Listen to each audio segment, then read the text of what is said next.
The winter had been brutal that year, the kind that seeps into your bones and stays there. For Ray Alvarez, it meant frozen fingers that ached while working on engines and a shop that never seemed to get warm enough.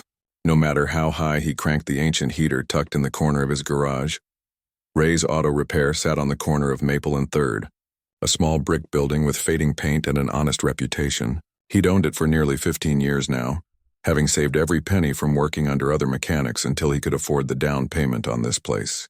It wasn't much to look at, but it was his, and that had always been enough. Until now. Ray stood at his workbench, rubbing his hands together for warmth while looking over the month's bills spread out before him. The numbers didn't lie, no matter how many times he recalculated them. Business had slowed to a trickle in recent months.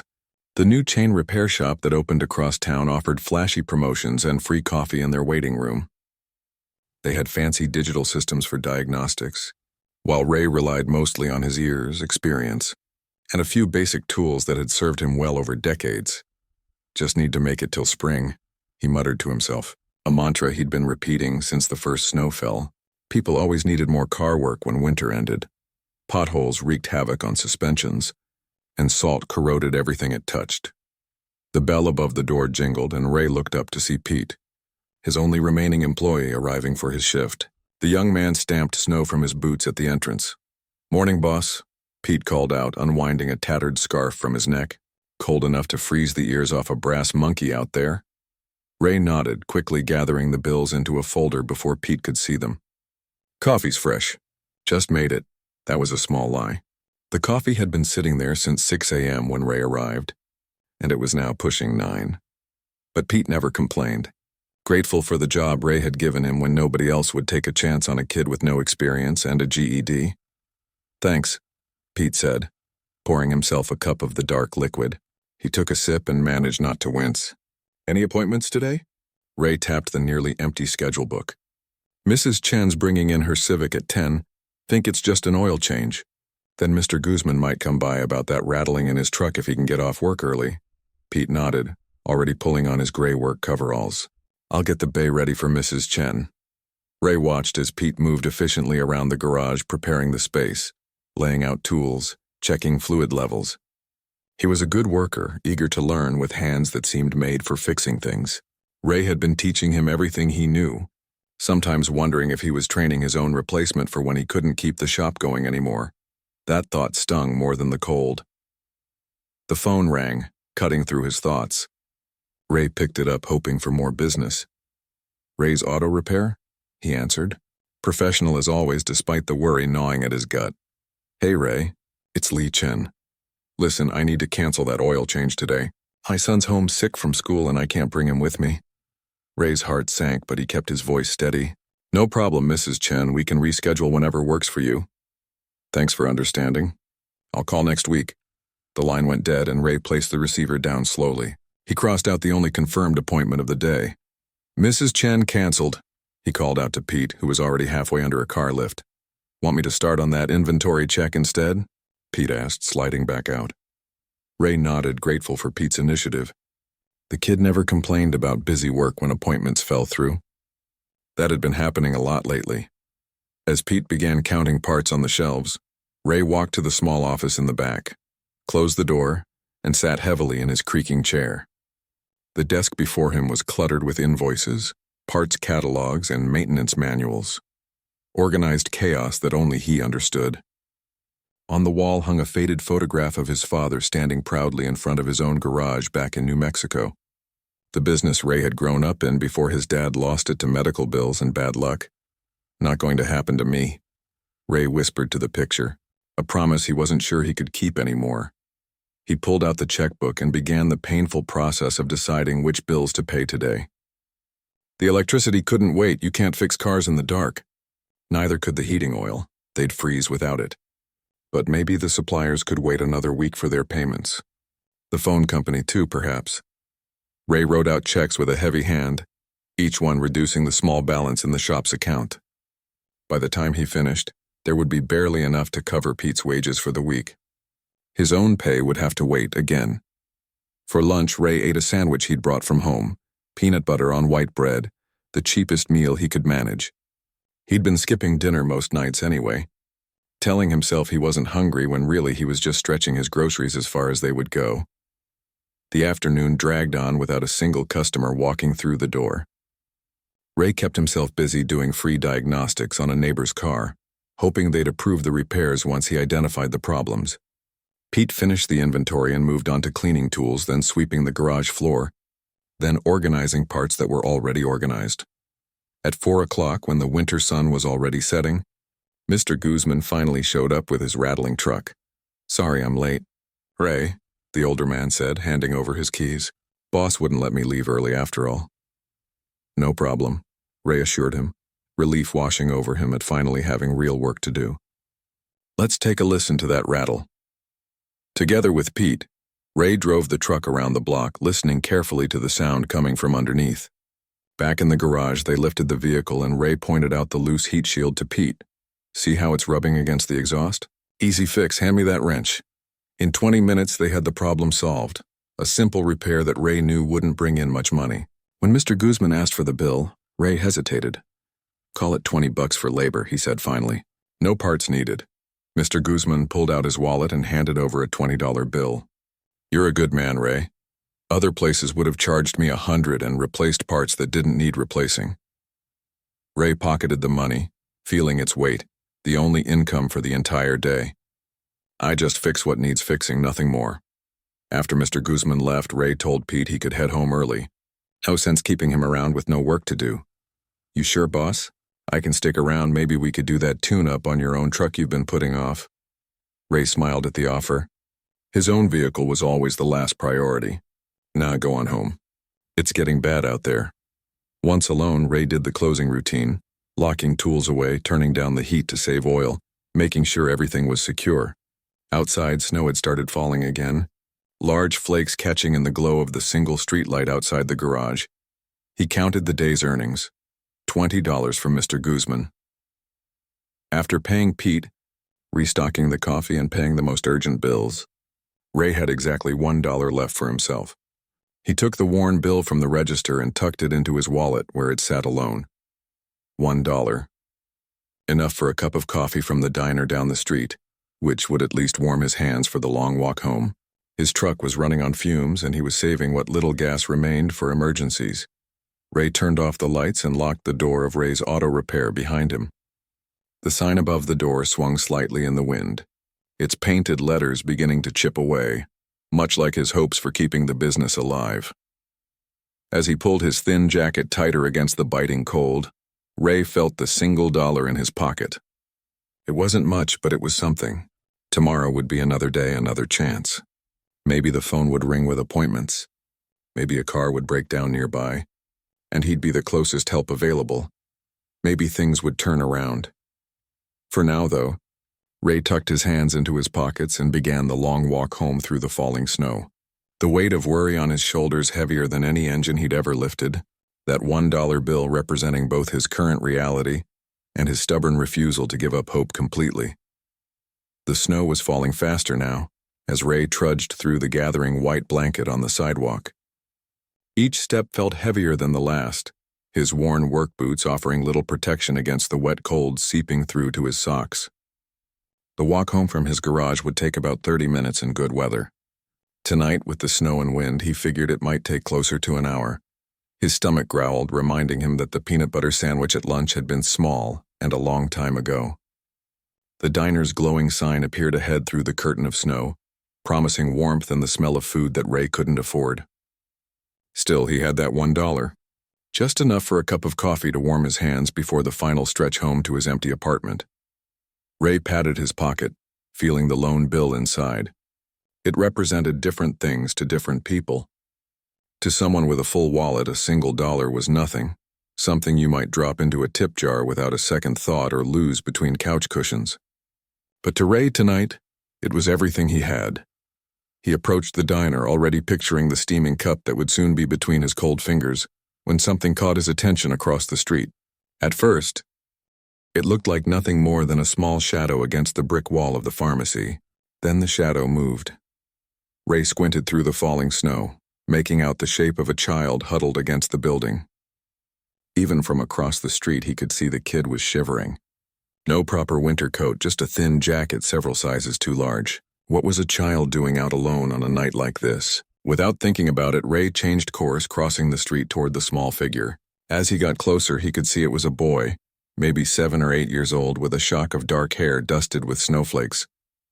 The boy's hands were bare and bright red from cold as he clutched what looked like a bundle of paper in his fingers. "Hey there," Ray called softly as he approached, not wanting to frighten the child. "You okay, buddy?" The boy looked up and Ray felt something twist in his chest. The kid's face was pinched with cold, his eyes large and serious in a way children's eyes should never be. "I'm selling flowers," the boy said, holding up one of the paper items. Now that Ray was closer, he could see they were indeed flowers, carefully folded from colored paper, some red, some blue, some yellow, a splash of brightness against the gray evening. "Flowers, huh?" Ray said, crouching down to the boy's level despite the protest from his bad knee. "Those are pretty nice. Did you make them yourself?" The boy nodded, pride momentarily replacing the cold in his expression. "My grandma showed me how. She's from China and knows how to make lots of paper things." "They're real good work," Ray said honestly, examining one of the paper blooms. The folds were precise, especially for such young hands. "How much are you selling them for?" $1 each, the boy said. "Or 6 for $5. That's a good deal." Despite everything, Ray smiled. The kid had a business mind. "It sure is." "What's your name, buddy?" "David," the boy answered. "What's yours?" "I'm Ray. Nice to meet you, David." Ray glanced around, seeing no sign of an adult nearby. "Where's your family? It's pretty cold to be out here alone." David's small shoulders hunched slightly. "My grandma's at home. She has to stay in bed a lot 'cause she gets dizzy. Mom works nights cleaning offices. I told them I was going to Theo's apartment to play video games, but I came here instead." He looked down at his nearly empty hands. "I sold 2 flowers already. I need to sell more." Ray felt a familiar weight settling in his chest, the same one he felt when looking at his bills.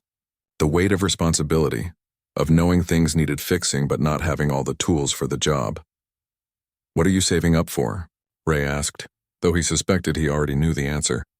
Kids this age should be saving for toys or games, not standing in the snow selling paper flowers with determination beyond their years. "Medicine," David said simply. "Grandma needs special pills that cost a lot.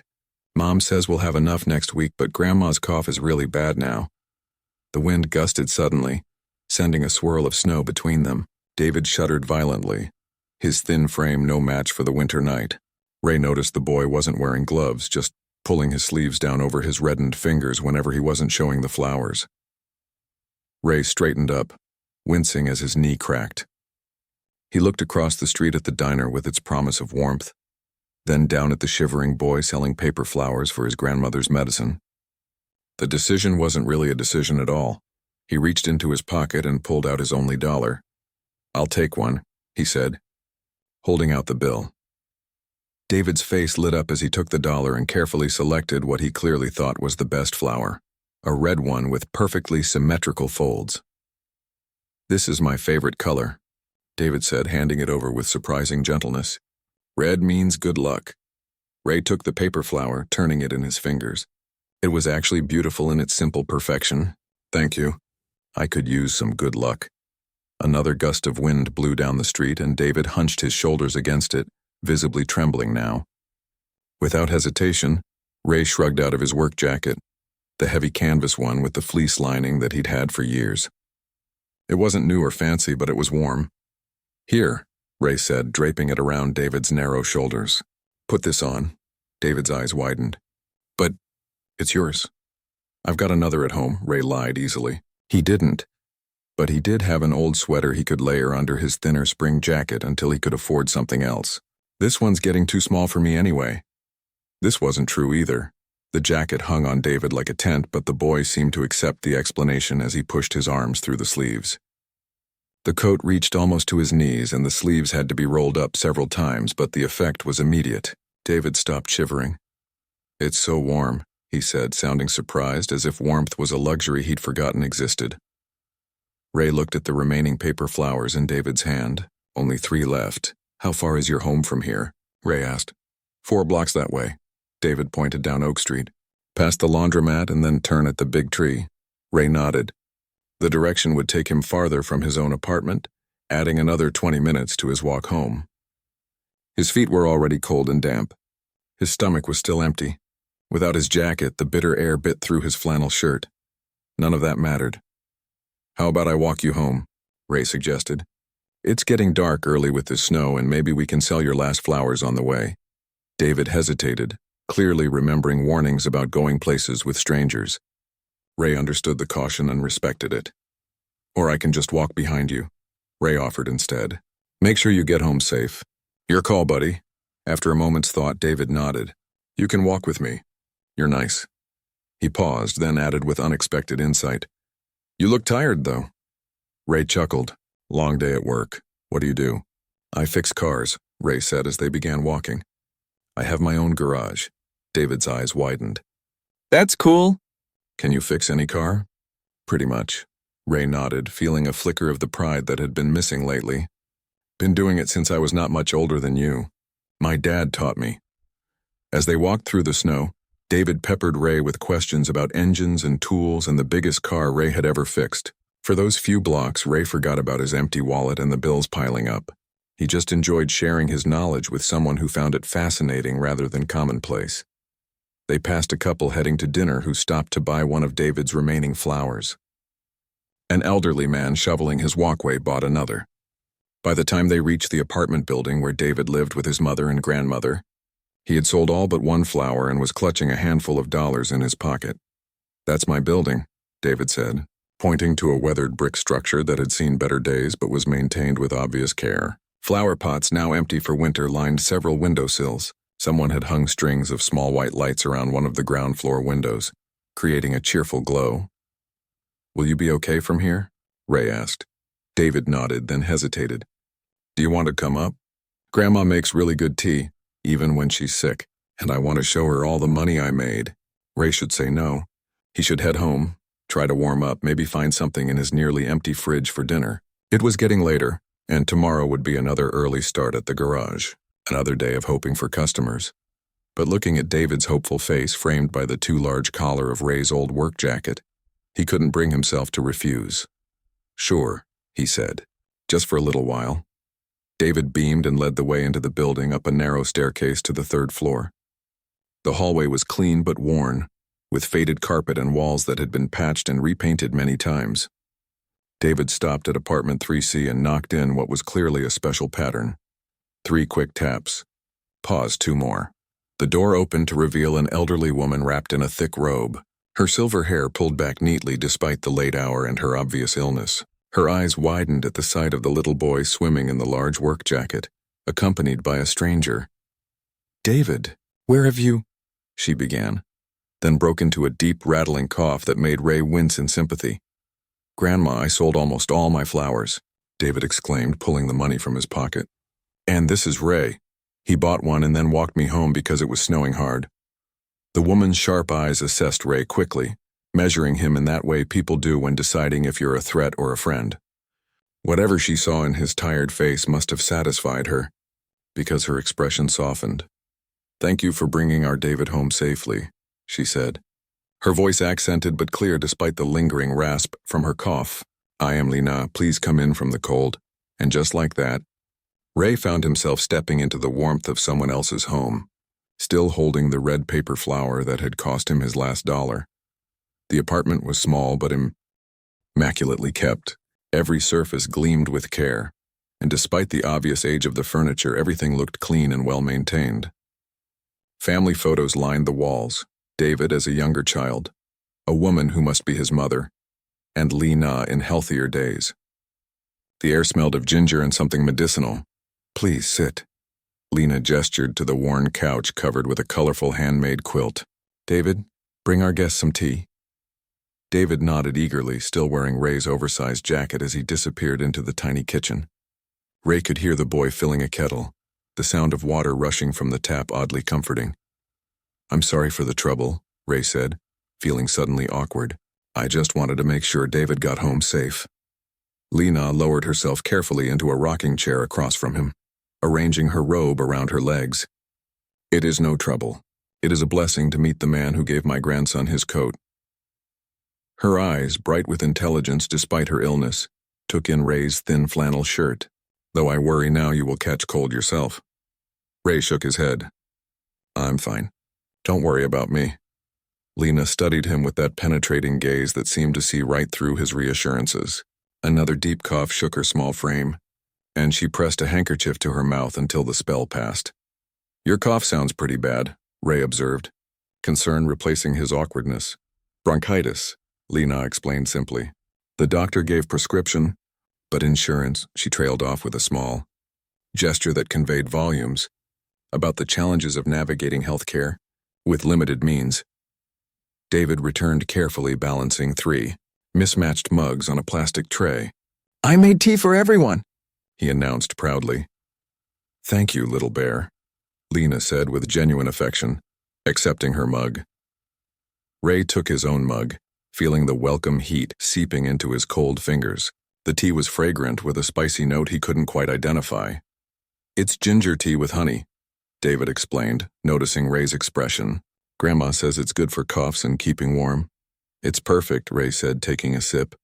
The warm liquid seemed to thaw something frozen inside him, something that had nothing to do with the winter cold. David climbed onto the couch beside Ray, still swallowed by the work jacket. I told Grandma you fix cars, he said. You have your own garage and everything. Lena's expression brightened with interest. You are a mechanic? A business owner? Ray nodded, feeling a strange mix of pride and embarrassment. Ray's Auto Repair. It's just a small place, nothing fancy. A business owner is someone to respect, Lena said firmly. My husband, David's grandfather, had a restaurant before we came to America. Small, like you say, but his own. He understood the pride and worry of such responsibility. There was something in the way she said it that told Ray she understood exactly what he was going through, without him having to explain. It was oddly comforting. David was digging in the pocket of Ray's jacket and pulled out the paper flower Ray had bought, slightly crushed from being carried. I forgot to give this back to you. Ray shook his head. It's yours, buddy. I bought it fair and square, but I gave you the red one. And you gave me your jacket, and now I still have the flower. David frowned, his sense of fairness troubled. Tell you what, Ray said. You can keep that one and make me a new one sometime. Deal? David considered this, then nodded seriously. Deal. Lena watched this exchange with a soft expression, then asked, How did you two meet tonight? As David launched into an excited retelling of their encounter, occasionally pausing for Ray to confirm details, Ray found himself relaxing further into the couch. The tea warmed his insides, and the simple human connection warmed something else entirely. When David mentioned Ray giving up his only dollar to buy a flower, Lena's gaze sharpened, taking in Ray's worn clothes and tired eyes with new understanding. David, she said gently when the boy paused for breath, please go organize your flower money and put it in the blue jar. Count carefully. Once David had bounded off to his room, Lena turned to Ray. You gave your last money to my grandson. It wasn't a question, but Ray answered anyway. He needed it more than I did. And your coat? Ray shrugged. I have others. The lie came easily again, though from the knowing look in Lena's eyes she wasn't fooled. My daughter May works very hard, Lena said, changing direction. 3 jobs sometimes. Cleaning offices at night, data entry during day when David is at school, weekend shifts at the grocery store when I can watch him. Still, it is not enough with my medications and David growing so fast. She paused, seeming to make a decision. Before I became ill, I worked too. I was bookkeeper for 27 years. Bookkeeper? Ray repeated, surprised. Lena nodded. For importing company, then for accountant office. I am good with numbers. A flash of pride crossed her face. Very good. But now the dizziness makes computer work difficult. The screen makes it worse. Another coughing fit interrupted her, this one lasting longer. When it subsided, she looked exhausted. You should rest, Ray said gently. I should go anyway. It's getting late. Lena raised a hand, stopping him. Wait, I have question first. She took a careful breath. This garage of yours, do you have good bookkeeper? The question caught Ray off guard. I do it myself, sort of. When I have time? Not well, I think, Lena observed with startling accuracy. Ray almost laughed. Not well at all. I'm better with engines than spreadsheets. Lena nodded as if he'd confirmed something important. Many small business owners are the same. Great at their work, but the papers... She made a fluttering gesture with her hands. David returned, proudly announcing, $27.50, almost halfway to what Mom says the medicine costs. Well done, little bear, Lena praised, then turned back to Ray. Perhaps we can help each other. Help each other? Ray echoed. I need work I can do from home while I recover. You need someone to organize your business papers, yes?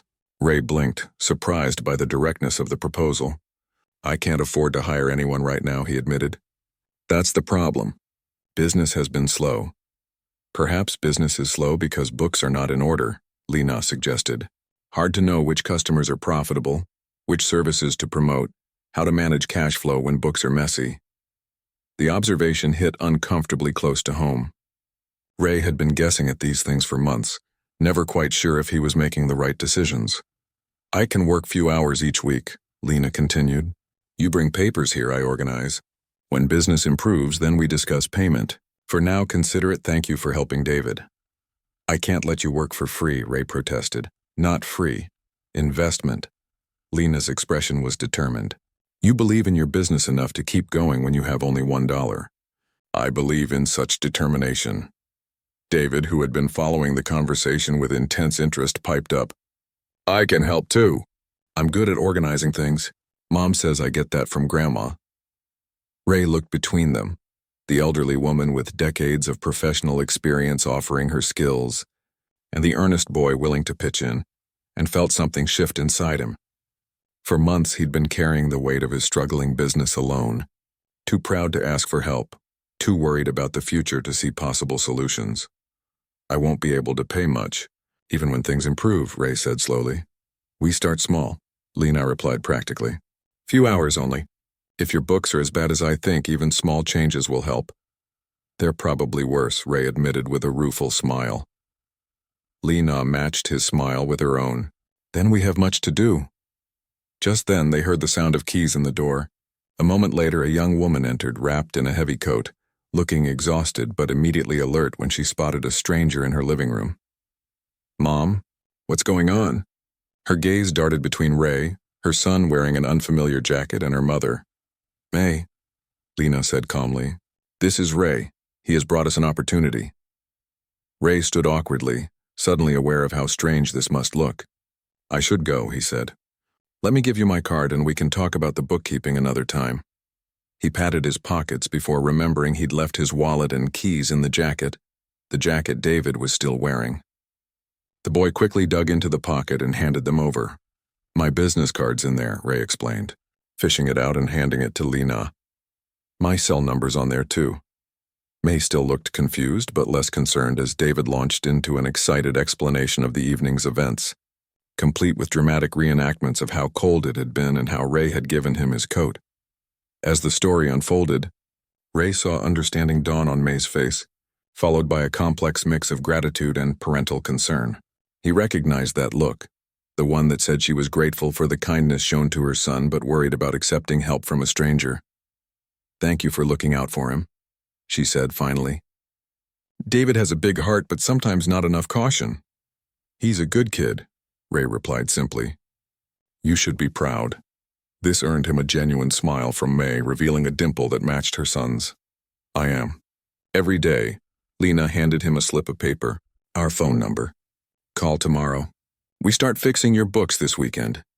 Ray pocketed the number, surprisingly touched by their determination to help him. I will.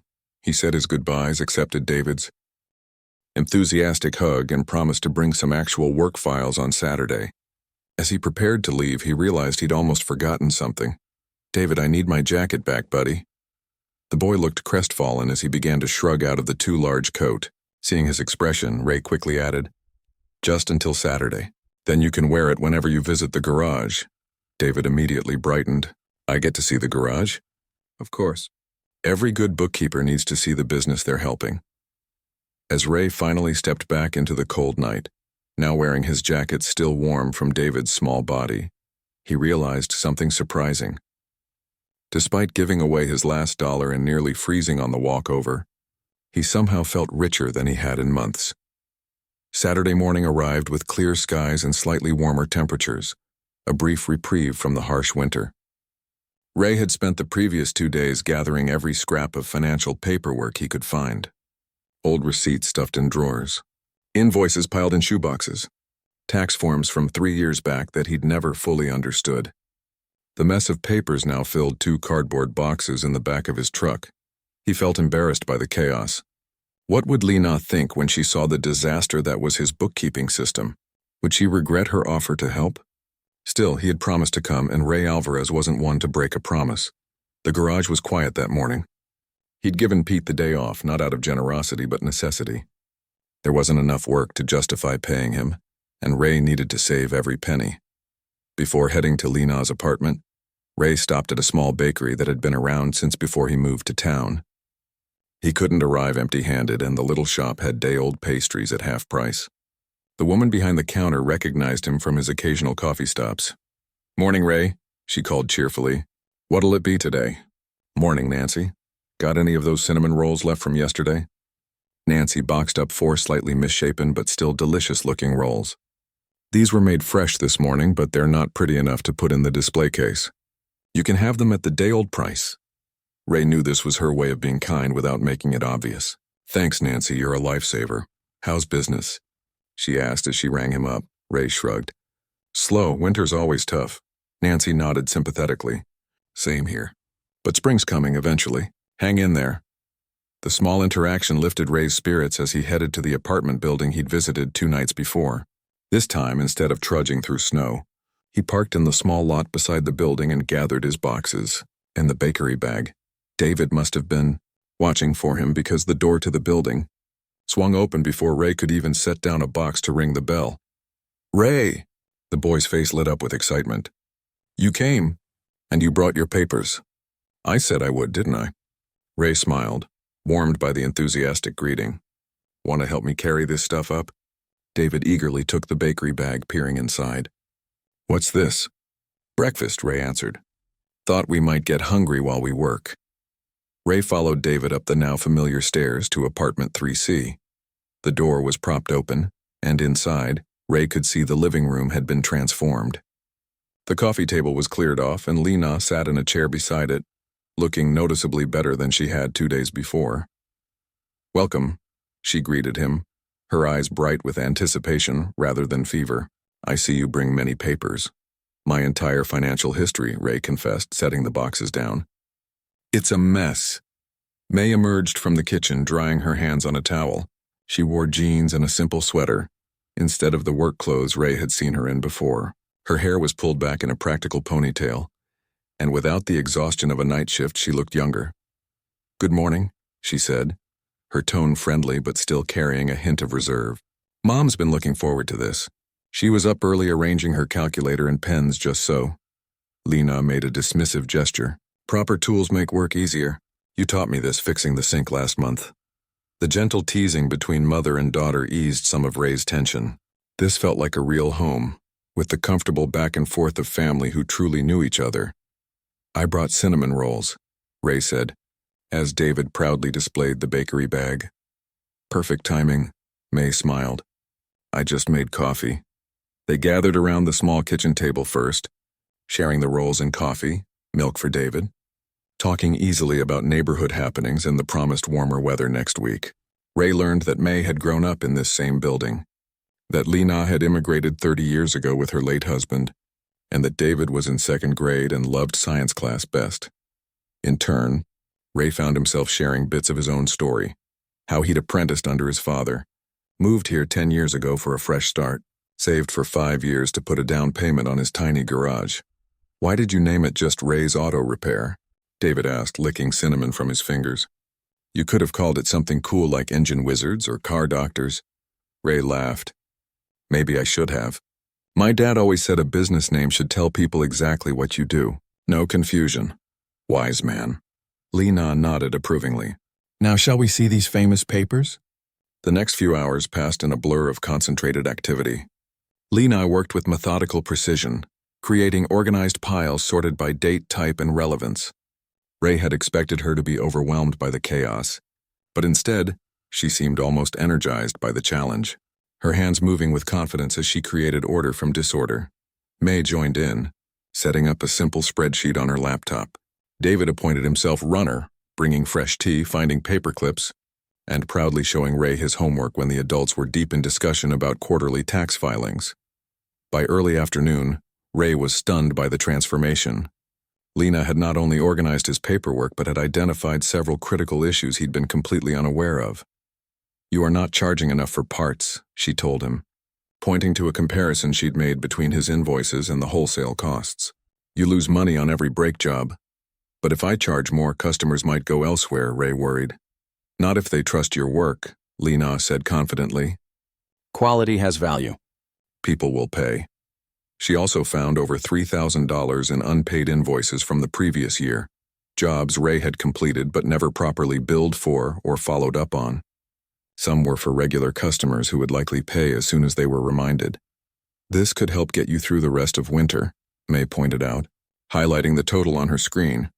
Ray stared at the number in disbelief. "I had no idea. Most small business owners don't," Lena said kindly.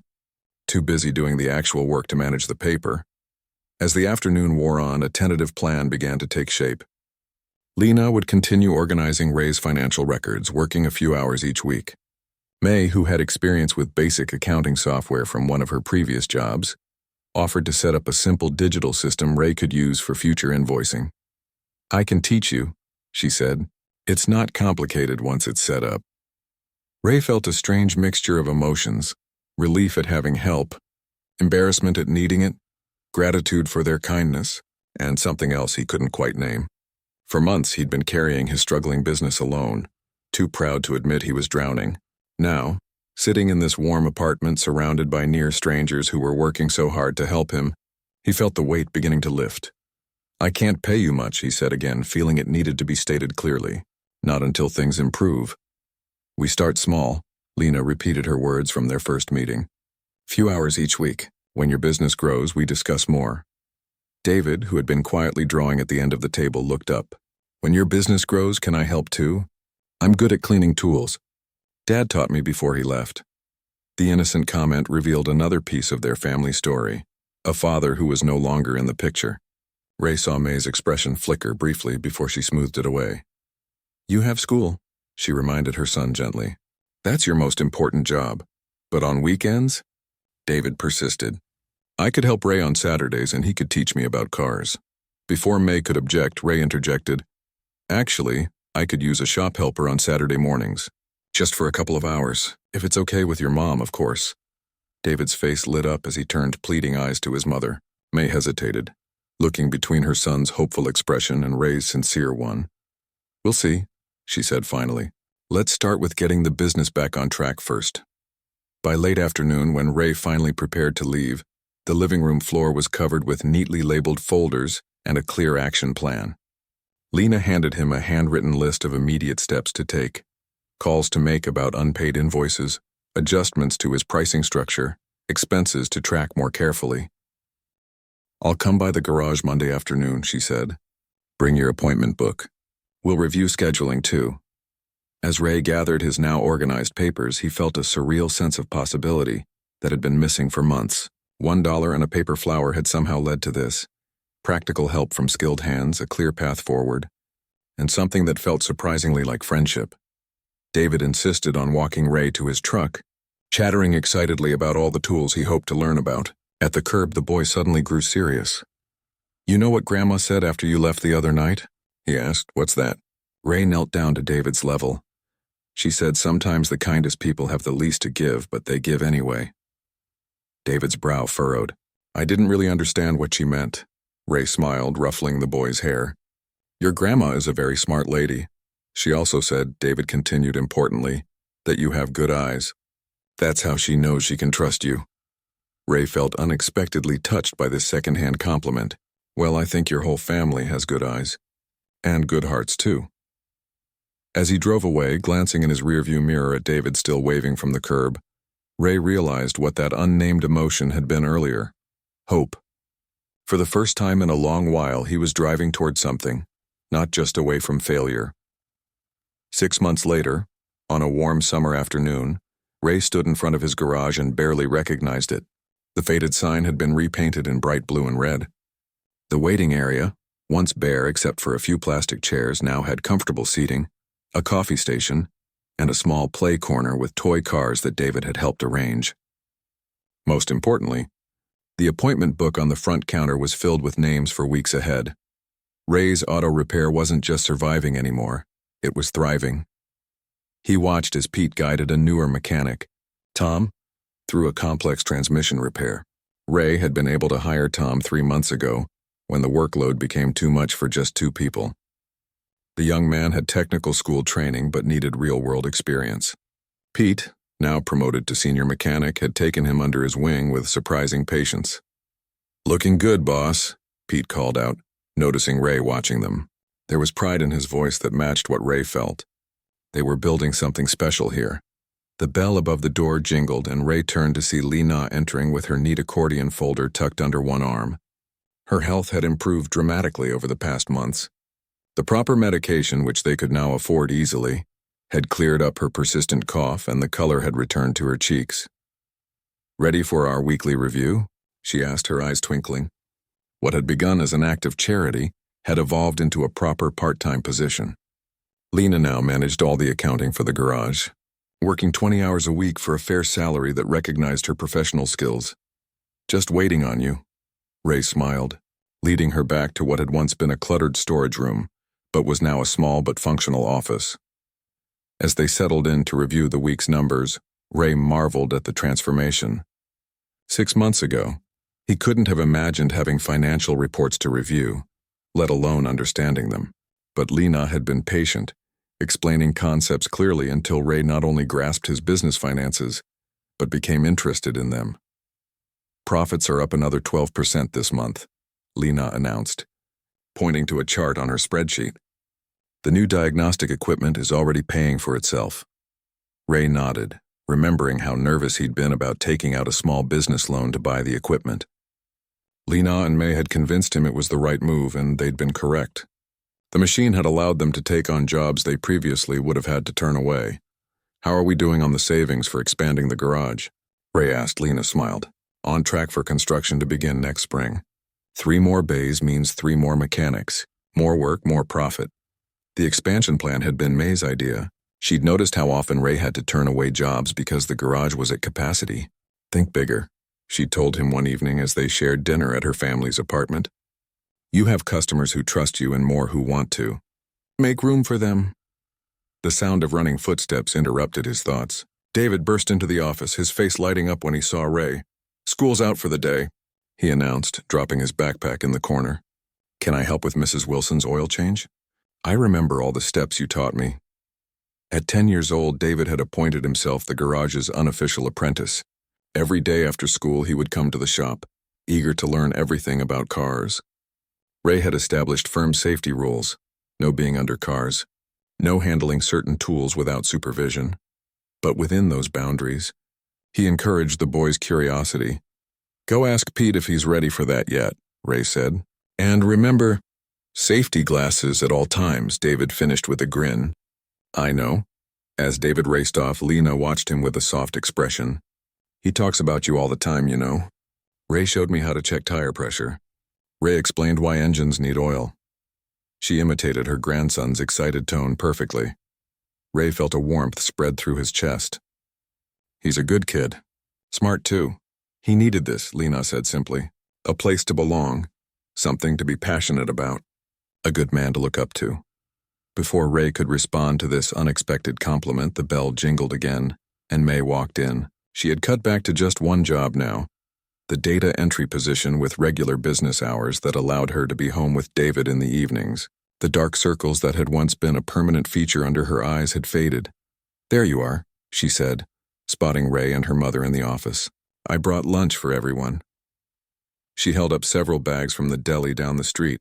As they gathered in the small break room, Ray, Pete, Tom, Lena, May, and David, Ray found himself taking a mental step back, observing the scene as if from a distance.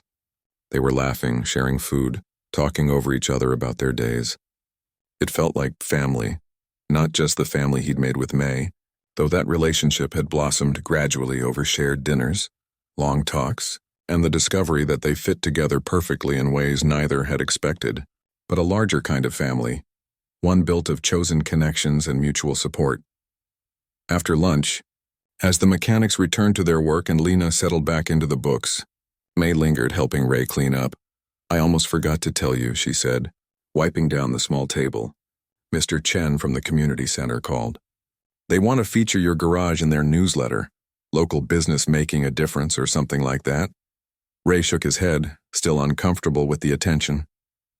Over the past months, their story had spread through the neighborhood. How a mechanic down to his last dollar had helped a boy selling paper flowers, and how that simple act had created a ripple of positive changes. Customers began coming specifically because they'd heard the story, wanting to support a business with heart. "I don't need more attention," he protested mildly. "We're busy enough as it is." May gave him a look he recognized, the one that meant she wasn't backing down. "It's not about getting more business. It's about inspiring others. People need these kinds of stories, Ray. They need to believe that kindness matters." He couldn't argue with that. He'd seen firsthand how a single act of kindness could transform not just one life, but many. His own most of all. Later that afternoon, as the summer day cooled into evening, Ray found himself standing outside the garage again. Pete and Tom had gone home. Lena had left with David for his doctor's appointment. May was inside, finishing up some paperwork. A young woman Ray didn't recognize approached the garage hesitantly, looking at the hours posted on the door. "I'm sorry. We're closed for the day," Ray said gently, "but we open at 8 tomorrow morning." "I'm not here for car repair," the woman replied. She looked nervous, twisting her hands together. "I heard about you, about what you did for that family, how you gave your last dollar to help them." Ray shifted uncomfortably. "Anyone would have done the same." The woman shook her head. "No, they wouldn't, and that's why I'm here." She took a deep breath. "I lost my job 3 months ago. I've been trying to find work, but with 2 kids and no childcare." She trailed off. "Anyway, I heard you might need office help. With the expansion coming and everything." Ray studied her. There was pride in the way she held herself despite her circumstances, determination in her eyes. "Come inside," he said, holding the door open. "Let's talk." As he led her into the garage where his life had changed so dramatically, Ray thought about the red paper flower that still sat in a place of honor on his dresser at home. $1 and a simple choice on a cold winter night. That was all it had taken to start this journey. Behind the counter, he spotted another paper flower, a blue one David had made last week, carefully placed where customers would see it.